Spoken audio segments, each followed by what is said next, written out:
My name is Kerri Sano. And this is Christopher Schimpf. And today we will be going over connected learning. And basically, connected learning is a socially embedded, interest driven, or oriented toward expanding educational, economic, or political opportunity.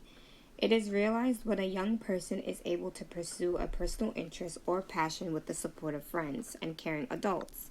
And it is in turn able to link this learning and interesting to academic achievement, career success, or civic engagement.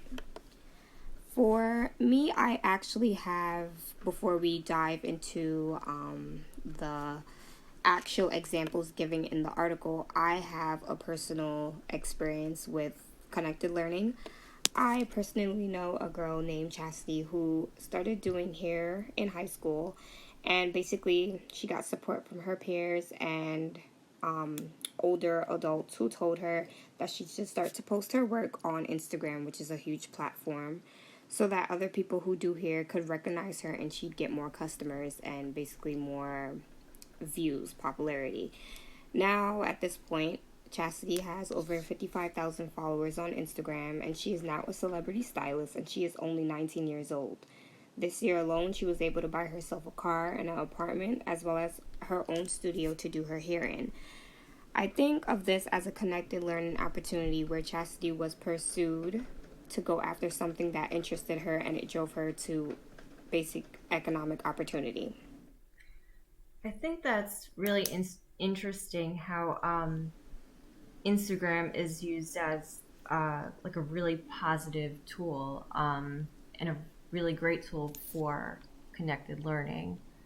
Um, I I didn't, agree. I yeah. don't think that the creators of, like, I don't know of what people think when they make platforms like this, but I'm not sure if they thought, well, our platform could drive people to basically follow through with their interests, and a basic thing such as a picture could bring such economic growth or academic growth, things that connect to connected learning. If we want to dive into that first Um, example with Clarissa. Even if we just stay on the one that you're talking about, you said that the adults around her, was it anyone, do you know, was it anyone in school? Like you said, it was teachers? Someone that inspired her to go Yes, further with that? adult wise, Yeah. yes, adult wise, it was like her mother as well as teachers, well, teachers who she would open up to about her creative interests. But I would say that it was mostly peers. A lot of peers, when they saw her work, they too wanted to help contribute to her growth in her interests. So I feel like it was mainly pairs, Hmm. and then it continued on to being adults, like, and etc. Yeah, it's the school district that I work in does, they do a large uh, like BOCES program, like through BOCES, and then even sections of our school, and there's two high schools, have programs through BOCES where I guess I didn't even think about it this way because in my mind, connected learning was how do you take interests of students and plug it into the traditionally academic landscape? But the courses that we offer are geared the same way that you're talking about this other student because we have an entire cosmetology course where half of the day that's what those students do. So they learn all aspects of cosmetology, including cutting hair, over the span of 2 years. But then we also have ones where kids go for computer repair or uh, airplane repair, or they have one for plumbing and they have one for air conditioning. And I, I almost see those more as career oriented, but that's what this is talking about, linking it to Like a career trade success. almost, Yeah. yeah. See, and with that, I find it very interesting because I like that with the school district that you work in, that they are already kind of contributing to students' interests by making students, like, for you said for 2 years they work in the cosmetology school. I think it's like very interesting that they take time to dedicate towards students' interest. Yeah, it's essentially if you can meet the other academic goals that they're asking for and you free up your schedule for this, this is what we offer for you. we want you to have something that you could walk away with out of high school with. I think it's interesting, going back to the Instagram thing. I don't know how much you're able to look at um, the reading for this week for the New York State K through 12 draft for computer science, but it looks like maybe they're actually looking to take tools like Instagram and try and teach kids starting from a very young age into like how to use that appropriately. Um, like starting at kindergarten, I think it says how to communicate. It talks about how to communicate and work with others using digital tools to build knowledge and convey ideas. So starting at a very young age, it looks like this is something they are looking to do for very young learners, which I think is really positive. With the digital literacy, the K through second, it already starts saying like create simple digital artifacts using a variety of digital tools. But then as you go on, you see they add words. It goes from create, then 3 to 5, create and revise. 6 to 8, create, revise, and publish. And then 9 to 12, we hit create, revise, and publish. But then it has to be a complex digital artifact or collection of artifacts. So it's basically taking something that they have already programmed into a child at a young age and just expanding on it as the grades continue to immerse and go up.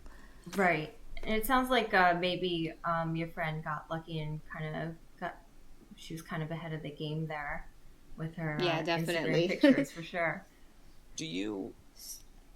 I know that, at least from what I have seen in schools, this is something that was kind of partially done or really only done if the library teachers kind of pushed for it, and that the gen ed teachers kind of did like a push in with their students into the library to get some of that done.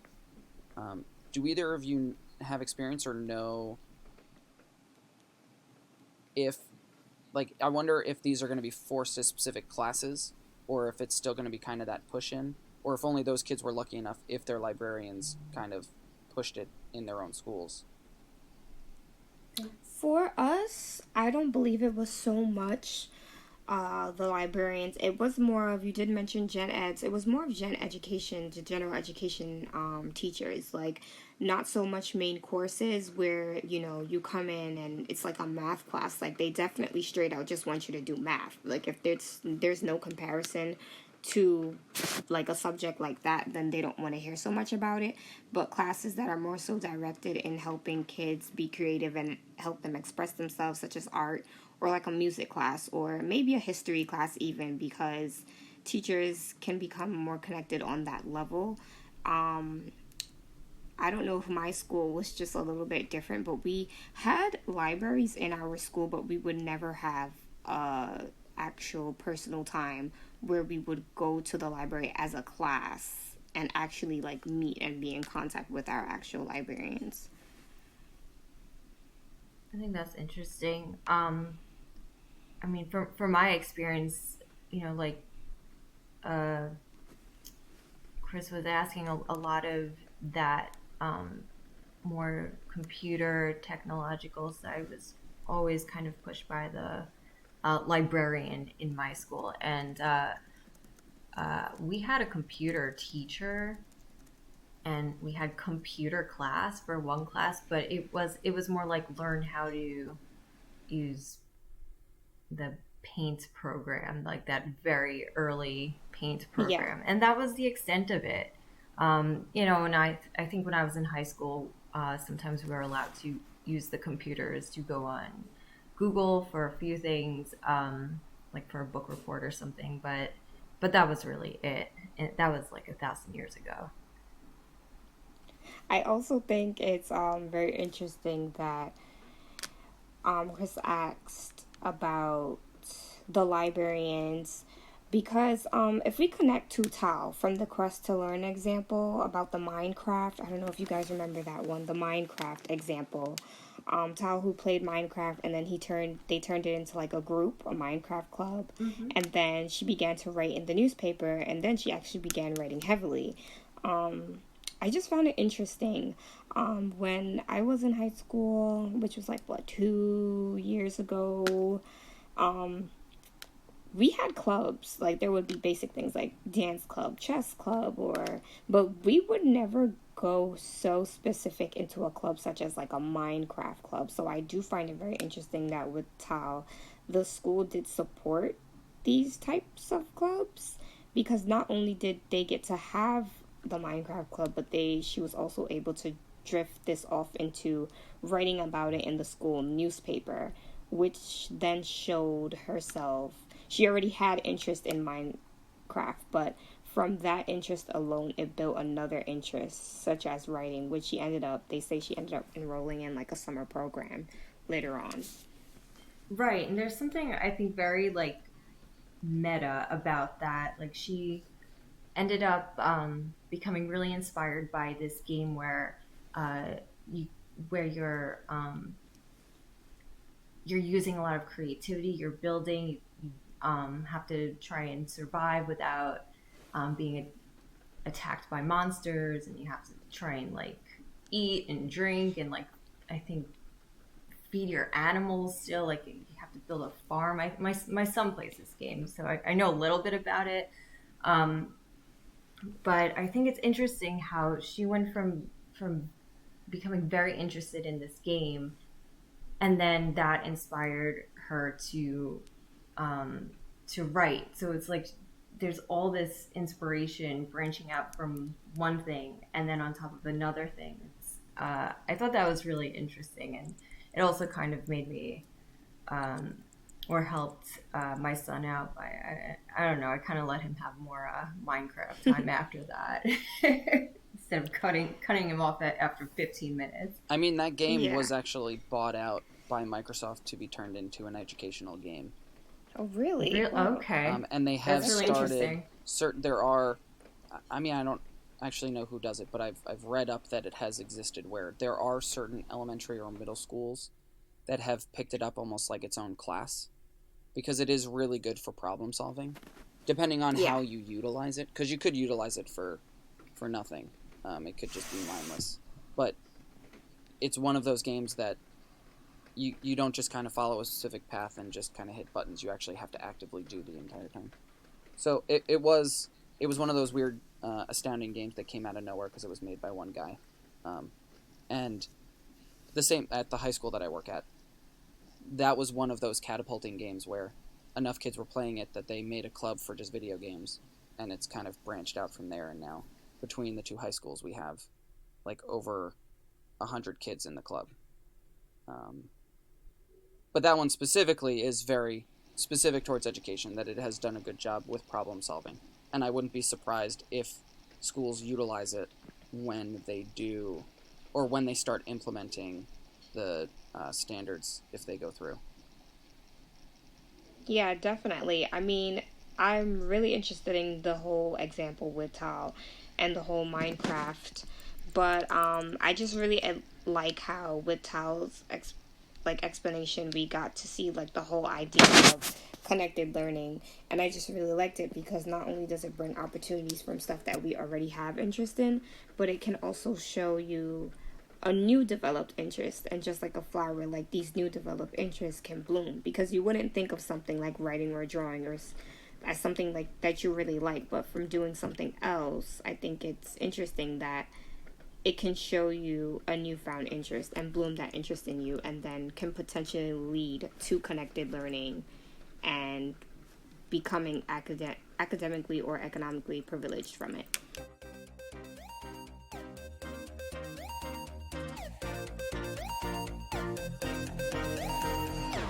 Now, so I'm going to ask both of you this question, really just because most of the case studies, or if not all of the case studies, at some point through the connected learning, it was related to using some kind of digital literacy or 21st century skill. Do you think that going forward, if these become their own courses, that connected learning is going to be much easier, or do you think that will be the way that it's done to try to teach these standards? Um, I saw how it did connect back to the 21st century skills. I feel like that will be a way that they will teach it, because when I was reviewing that chart, all the like words listed under 21st century skills, it was words such as like problem solving, critical thinking, interpretation, decision making. Basically, I feel like all these things that were outlined under 21st century skills, they will be key points, like core points, like how we have curriculums for every subject. Like for English in the fourth grade, you must do this. And if the kids don't master this, then they haven't mastered the curriculum. Right. So I feel like basically they're going to use these 21st century skills, such as like the problem solving, interpretation, having oral and written communication knowledge, as well as like active listening and stuff.